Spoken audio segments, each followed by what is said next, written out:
Estamos en vivo y en directo y la verdad que tenemos el orgullo de presentar a uno de los artistas que lograron y logran ponerle el alma en la piel, erizándote los pelos que tenés cuando escuchás esa música, ese arte que sale de esos artistas fuera de serie, la verdad.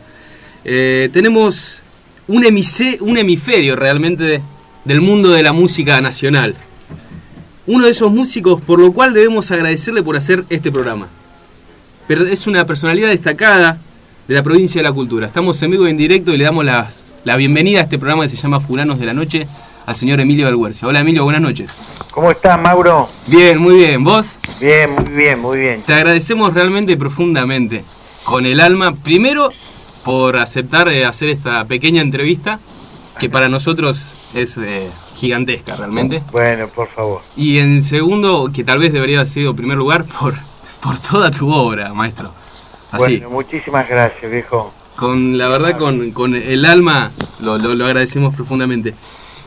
Sabemos que estás corto de tiempo y queríamos hacer algunas, en realidad tenemos 10 millones de preguntas para hacerte, hasta cuántas encordados cambiaban para ensayar, ¿no? Y cambiás seguramente. Pero bueno, vamos a ir directamente al grano y hacerte algunas preguntitas. Yo en lo particular me interesaría saber cuáles son los desafíos de hacer música hoy en la actualidad y cuál es la diferencia con los 70, cuando tenías 17 años. Bueno, en los 70, digamos, estábamos como creando una cosa, un nuevo lenguaje, digamos, a pesar de que no lo sabíamos nosotros. Sí sabíamos que queríamos hacer algo original. Entonces, digamos, estábamos como, ¿cómo te podría decir? Como dice la canción de Serrat, haciendo camino al andar. Ahora, digamos, a tantos años de transitado eso, y que el rock en la Argentina se ha convertido en un movimiento muy grande, y que por otra parte ha incluido muchas otras músicas de la Argentina, ¿viste? El rock argentino, no sé, contiene también cosas del folclore, del tango, de muchas otras músicas. Claro, la mirada es totalmente diferente, pero el artista siempre está, Mauro, siempre está luchando contra la mediocridad, ¿viste? Porque en general, digamos, todo en el mundo tiende como a simplificarse y a banalizarse. Entonces el artista siempre tiene que estar tratando de pelear y defender su arte, la manera de hacerlo, la delicadeza que le pone a su trabajo, no solo en los sonoros, sino en las letras, las puestas de los conciertos, el audio, bueno, un montón de cosas que en general, digamos, la tendencia es que sean simplificadas, ¿viste? Esa es la lucha constante que tuvimos desde antes y la tenemos ahora también, ¿no? La única diferencia es que, bueno, obviamente yo me siento halagado y reconocido porque nuestro laburo, nuestra obra, la de Almendra, Aquelarre y algunos de los trabajos míos solistas han quedado como en un lugar de respeto, ¿viste? Y eso te hace sentir muy bien. Y no es para menos. La verdad que no es para menos, digo, porque la poesía en muchos casos, no solo la poesía, ¿no? Pero por ahí me retraigo a hace unos cuantos años atrás, y yo tengo 27 años en lo particular, y la verdad que me tocó por una cuestión tal vez familiar, mamar toda esta música, ¿no? Todo este arte, a la cual debo agradecerte a vos y a mis viejos tal vez por haberme hecho escucharlo. ¿Tu viejo escuchaba? Y sí, muchísimo. Qué bueno. La verdad que es, desde ese lugar creo que es un poco donde todos en algún momento adquirimos este arte, esta faceta. Yo te hago una pregunta, ¿vos cómo llegaste a la música? ¿Qué es lo que te llevó a la música? ¿Qué te acerca al arte? Antes de tocar un instrumento, yo empecé a tocar un instrumento a los 9 años, el acordeón a piano. Y tocaba cositas relativas a las composiciones que hay en el acordeón, valses y cosas folclóricas. Pero antes de eso escuchaba a mi mamá yo cantar en casa. Digamos, la música creería que me vino por ahí, por la radio. Mi vieja escuchaba mucho la radio y cantaba las canciones con la radio, sobre todo folclore y también música clásica. Y entonces, como mi mamá cantaba muy bien y era muy afinada, de alguna manera creo que me metió ahí un chip en la cabeza con respecto a la calidad de la música, ¿no? Arrancaste sencillo, ¿no? Con una ¿Qué? Arrancaste sencillo, de un instrumento sencillo. Sí, es divino, pero bueno, qué sé yo, en ese momento yo un poco me aburrí porque la maestra en esa época no era muy interesante la manera en que se enseñaba la música. Desde hace muchos años ya en la Argentina y en el mundo se enseña la música de otro modo, a través del audio perceptiva, y después se ingresa en la parte más teórica, ¿viste? Pero antes era exactamente al revés. ¿Entendés? Como si te enseñaran a escribir antes de empezar a hablar. Sí. ¿Entendés? Entonces era muy pesado. Y en ese momento lo dejé. Después más o menos a los 11, 12, mi hermano tenía un grupo de folclore y tocaba con ellos.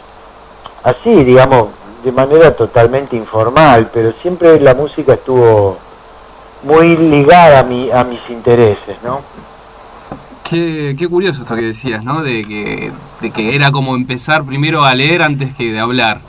Y me parece que... Claro, viste, que porque antes te enseñaban a solfear, y está bien el solfeo, pero claro, es una cosa, era una manera de hacerlo tan distante a lo que es la ejecución de la propia música, que era medio agobiante, y si encima el maestro no tiene onda, sí, más te ahuyenta que te atrae, ¿no? Esa cosa de sentirlo más bien, ¿no? Lo que es técnico en cuanto al instrumento, cuando recién iniciás, se vuelve medio denso y tedioso porque uno lo que quiere es expresar sus sentimientos muchas veces a través del instrumento, por eso es arte. Sí, claro, digamos, tendría que haber modos más, mejor dicho, en la actualidad ya hay esos modos de acercamiento al instrumento mucho más amable, digamos, mucho más de más empatía, digamos. Y después, claro, bueno, después viene la parte más teórica y el laburo sobre el instrumento, que eso, si vos querés ser un buen músico, un buen instrumentista, hay un paso por el cual no podés evitar pasar, que es un entrenamiento, yo te diría, bastante arduo de horas diarias, ¿entendés? Hasta llegar a conseguir un cierto dominio sobre el instrumento, porque si vos empezás a tocar un instrumento y lo agarrás una vez cada 15 días, siempre va a ser frustrante tu acercamiento al instrumento, ¿no? Estos son como cosas más específicas de la manera en que los músicos se van entrenando, ¿no? ¿Es una suerte de identidad lo que se busca tal vez? ¿Cómo? ¿Una suerte de identidad reflejada en el instrumento? Sí, a veces los instrumentos, sí, tenés razón, a veces los instrumentos están, digamos, uno se encuentra con un instrumento porque de alguna manera representa alguna parte de su personalidad, ¿no?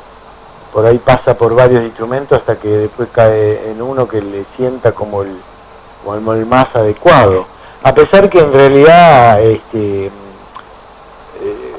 general, digamos, la fantasía de cualquier músico es poder tocar todos los instrumentos posibles, ¿no? Eso es como una fantasía que uno tiene, porque son tan extraordinarios los instrumentos, tan disímiles los colores, y ya el hecho de sacarle sonidos a un instrumento desconocido, suponete, qué sé yo, para un guitarrista o para un pianista tocar una trompeta u otro instrumento diferente como el cello, ya es un juego totalmente atractivo, ¿no? Es otro idioma. ¿Qué? Es otro idioma, es el idioma del alma, para mí personalmente. Exacto. Por eso cuando hay música con la cual uno se conecta mucho más fácil y otra no, creo que es cuando uno logra realmente percibir eso que el artista quiere decir, de una forma o de otra, pero la verdad que adquirir muchas veces eso que el otro quiere expresar es lo que es una experiencia, la verdad, única. Verdad que sí, de todas maneras, ya que estamos hablando desde la parte del aprendizaje de los instrumentos y del entrenamiento en la música, hay que tener en cuenta que uno no puede expresar algo si no maneja algún tipo de instrumento. Es decir, la música existe antes de los instrumentos y aún a pesar de la existencia de los instrumentos. Pero si vos querés expresar alguna cosa, salvo que, bueno, podés ser cantante, ¿no? Pero es inevitable que tengas que requerir un cierto entrenamiento sobre algún instrumento para poder dominar un poquitito algún campo que te permita expresarte, ¿no? Sí, lógicamente. Ahora, a mí me resulta llamativo, ¿no? Ustedes, ¿dónde, cuando iniciaron esto, recordemos, ¿no?, que ustedes arrancaron, básicamente, se conocieron con Rodolfo García y con Luis Spinetta en el Instituto San Román, ¿verdad? Sí, con Luis Alberto. Rodolfo no iba al San Román, el que iba al San Román también a la mañana era Edelmiro Molinari, y Luis y yo íbamos a la tarde, pero Edelmiro nos llevaba 2 años. Ustedes tocaban en un choto, Edelmiro nos lleva, nosotros teníamos 13 y él tenía como 15. Tenían 3, bueno, está bien, pero un tiempo más adelante, aproximadamente a los 17, ustedes se formaron ya con una banda. Claro. Que se llamaba nada más y nada menos que Almendra. Sí, sí. Ahora, a los 17 años, yo me veo a los 17 años y digo que, perdón por lo que voy a decir, pero qué estúpido que era. Miro para atrás y digo, estos tipos estaban haciendo a los 17 años algo que yo no voy a poder hacer, ni mucha gente va a poder hacer, ni ahora a los 27, ni a los 30, ni a los 40, ni a los 50, ¿no? Pero no solo eso, sino que decir, esto no existía, o sea, no lo inventó nadie. A ver, hay mucha música, por lo general pasa en el mundo de la música, con, qué sé yo, con artistas que no roban, pero sí tienen influencia de los Beatles, de un montón de cosas. Ustedes hicieron realmente algo que decís, ¿de dónde salió esto? Porque es una expresión artística, poética, que la verdad que es sorprendente decir de dónde salió, sobre todo en la época en la que se vivía en el país, ¿no? Recordemos que en los 70, esto fue en el 67... digámoslo, cuando 72. El primer disco que grabó Almendra fue en el año 69.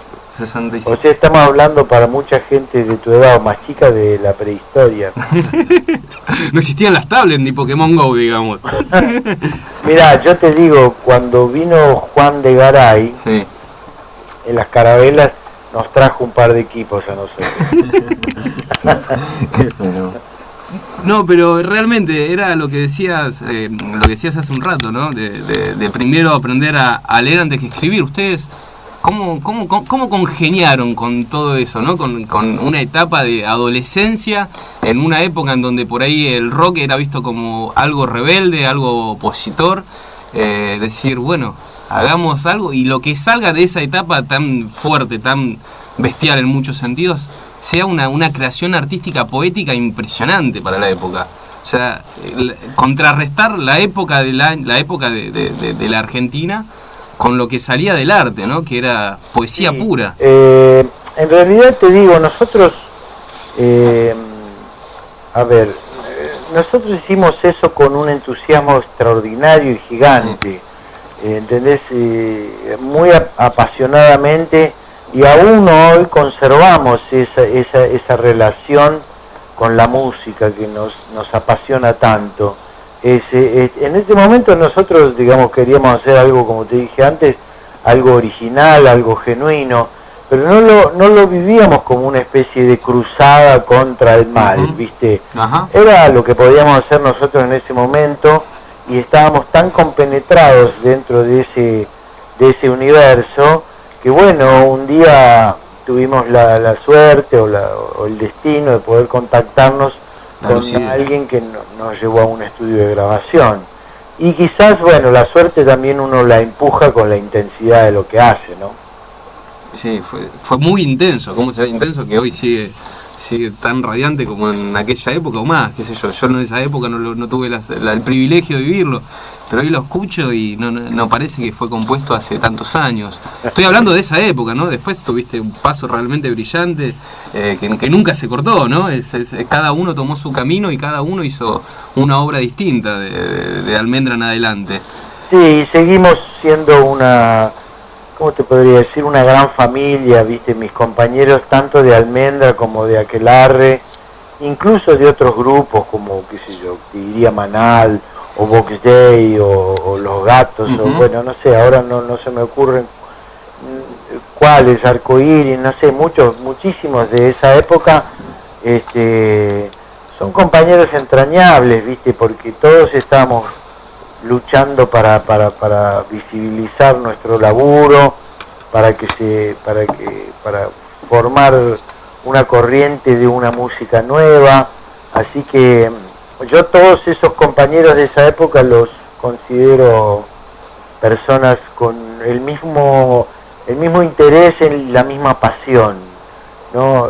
Son personas que yo respeto muchísimo, ¿no? Y que muchos de ellos están todavía activos, porque en general, claro, la gente cree que digamos, como tuviste una época de mucho brillo en un momento, de más juventud y todo eso, que eso debe quedar congelado ahí. No es así, porque uno con los años incluso va aprendiendo más cosas y va volcándolas a esa creación que no se detiene nunca, porque en realidad el acto creativo es como, ¿viste los juegos que uno tenía de niño?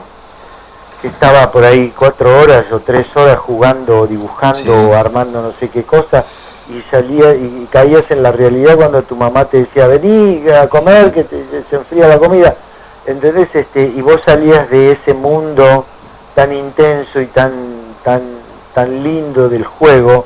Bueno, el artista hace eso con su trabajo. Es ese mismo mundo, nada más que se transforma en una cosa mucho más seria, más profesional, más dedicada y menos dispersa, pero la sensación interna del acto creativo es exactamente la misma que el juego del niño, ¿no? ¿Será que para el músico la creación de la música es un reflejo de la época en la que está viviendo? ¿Cómo? ¿Será que para el músico, para el artista en general, la creación, la música, las canciones, es un reflejo de la época en la que está viviendo? Y yo supongo que sí. Lo que pasa es que a veces haces cosas que están en sintonía con la época y ni siquiera vos mismo te das cuenta, ¿viste?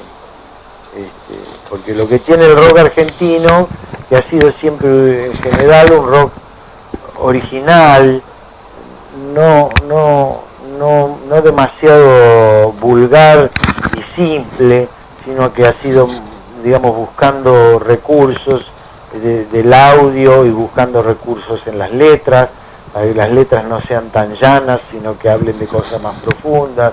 Bueno, inevitablemente, aunque vos lo muestres de otra manera, siempre la realidad en la que estás viviendo se refleja, ¿no? Hablando de esto de que decís de la realidad y de la época, ¿cómo ves la música hoy, no? Que la música en general, o lo que se puede, no sé qué definirías música, pero cuando por ahí lo que se ve masivamente o se escucha en las radios, con esto de lo que es la metáfora, la poesía, de las letras llanas, a lo que hablabas, a lo que decías que el rock no caía, ¿cómo ves hoy la música? En general mucha gente me pregunta eso. Ajá. Yo no sé si puedo contestarte absolutamente porque no tengo una escuchada de todo lo que sucede continuamente. Sí. Por el hecho de ser músico, yo no sé si estoy tan informado ampliamente como para decirte pasa tal cosa. Lo que sí que a veces escucho en la radio, sí, que por supuesto difunde mucho más el rock que lo que difundía cuando éramos nosotros más chicos, que hay algunas cosas que son un poco más facilistas, ¿viste? Como apelando a recursos mucho más simplones, que son de fácil digestión, digamos. Y lo que nosotros hicimos es un trabajo donde le exigíamos, claro, a nosotros mismos, pues nosotros ensayábamos muchísimo, nos exigíamos mucho, pero también le exigíamos y le exigimos todavía hoy al público, a la gente que ama la música, que pare la oreja y que esté un poco más perceptiva, un poco más refinada, que no se quede con lo primero y lo más fácil, lo más sencillo del pogo y empezar a saltar todo, ¿viste? De todas maneras, por supuesto no podría decir que sucede todo eso en la música en la actualidad, hay cosas que son muy buenas y hay otras cosas que son vulgares, pero en la época que nosotros empezamos también pasaba, Mauro, lo mismo, ¿viste? Por eso te decía que el trabajo con el arte siempre es un trabajo donde estás con el machete cortando caña, te está tapando el monte y tenés que estar cortando la caña alrededor porque crece y crece alrededor tuyo y tenés que siempre hacer un espacio. Y cada tanto pasa eso que bueno, que te reconocen o dicen, bueno, esta obra la verdad que es tal cosa, es buena, quedó en la memoria de la gente, etcétera, etcétera, ¿no? Sí, entiendo. Tengo muchas preguntas para hacerle, sé que está corto de tiempo. Le hago una o dos preguntas más, si le parece, y terminamos. ¿Cómo? Una y media. Una y media, listo. Tengo tantas preguntas. ¿Un disco que lo represente hoy, con el cual se sienta identificado, que lo sorprenda tal vez, que lo escuche y lo sorprenda, y lo vuelva a escuchar y lo vuelva a sorprender? No hay un disco, la verdad es que no te puedo decir un disco solo. Hay música en general que va desde el folclore pasando por el rock, por el jazz. Por ejemplo, qué sé yo, te puedo mencionar hacia el paso que uno de los temas del disco Los Amigos, que grabó Luis Alberto antes de fallecer junto con Dani Ferrón y Rodolfo García. Y justamente Dani y Rodolfo van a tocar conmigo ahora en el show que hago en la trastienda el 10 de septiembre. Algunos de esos temas los estuvimos ensayando con Luis, ¿viste? Pero hay mucha música buena, hay muchísima música buena. No sé si ponerme ahora a hacerte un listado de cosas. Música que ha quedado en el tiempo, que queda en el corazón de uno y sigue siendo una música amada y que te estimula, y también música nueva, ¿no? Uh-huh. Bueno, yo por ejemplo en este momento estoy entrando a grabar el disco que tengo tantos años de anunciado, con un montón de temas nuevos, ¿no? ¿Para cuándo, maestro? He estado haciendo en estos últimos tiempos. Por ejemplo, en el mes pasado toqué con mi banda en la Usina del Arte y ahí grabamos en vivo, y creo que eso lo vamos a incorporar al disco, porque es posible que el disco sea doble, pero todavía no sé. Y ahora, como te dije recién, el concierto que vamos a hacer ahora, el 10 de septiembre en la trastienda, también vamos a grabar algunas cosas, y ahí voy a presentar un montón de temas nuevos, junto a canciones que la gente ya conoce de años, como los que me acabas de mencionar vos.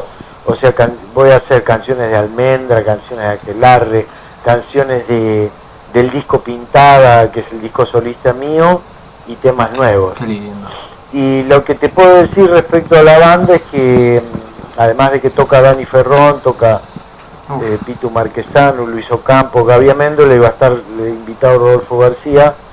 Y lo que es más lindo de todo eso es que pudimos conseguir hacer armonías vocales, que era lo que hacíamos con Almendra y con Aquelarre. Están dispuestos a conmovernos absolutamente, digamos. Fueron a todo.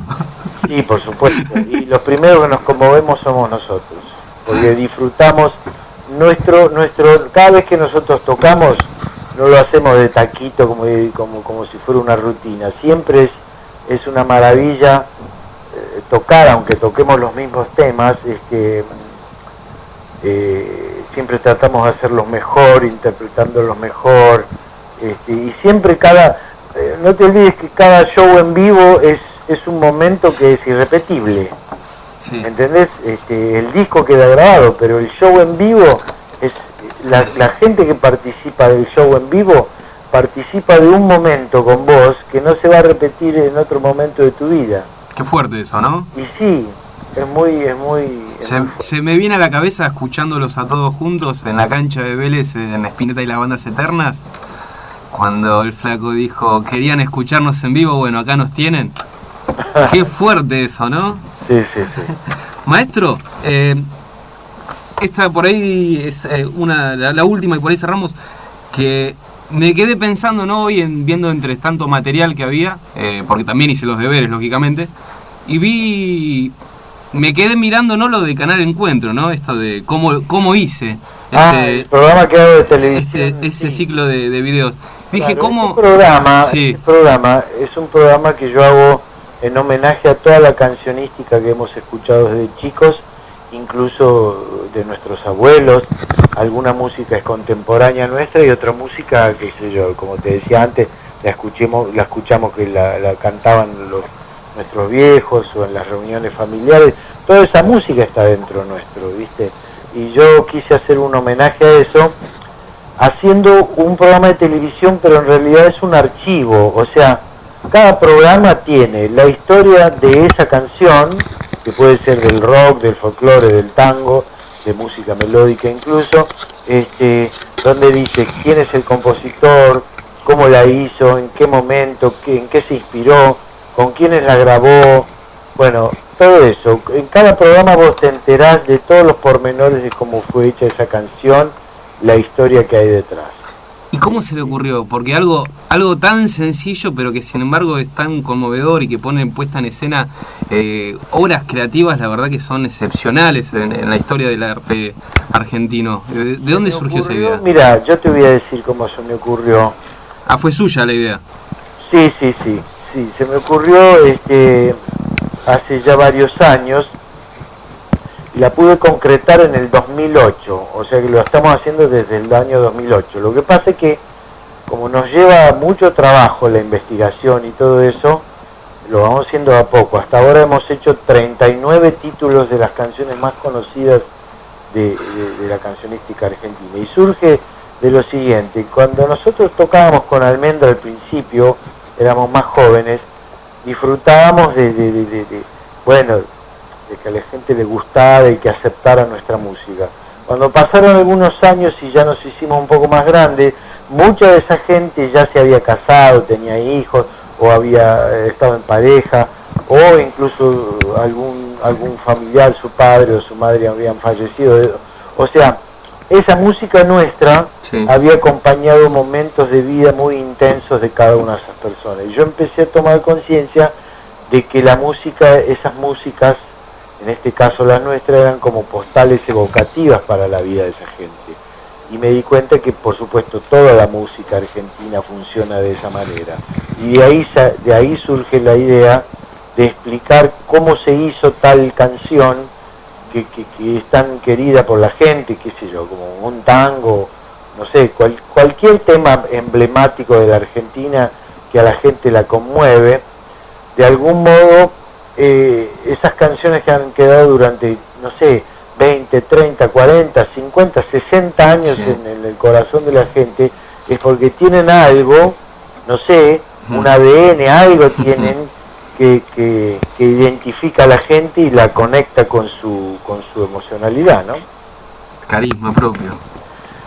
Bueno, Mauro, querido, maestro, me voy a tener que retirar. Sí, queda abierta la invitación entonces para el 10 de septiembre en la Trastienda. El 10 de septiembre a las 23 en la Trastienda vamos a tocar con mi banda, que es la banda, se van a sorprender como suena. Con intensidad. Impresionante. Y lo que más les va a sorprender es todo el trabajo vocal que hay, ¿viste?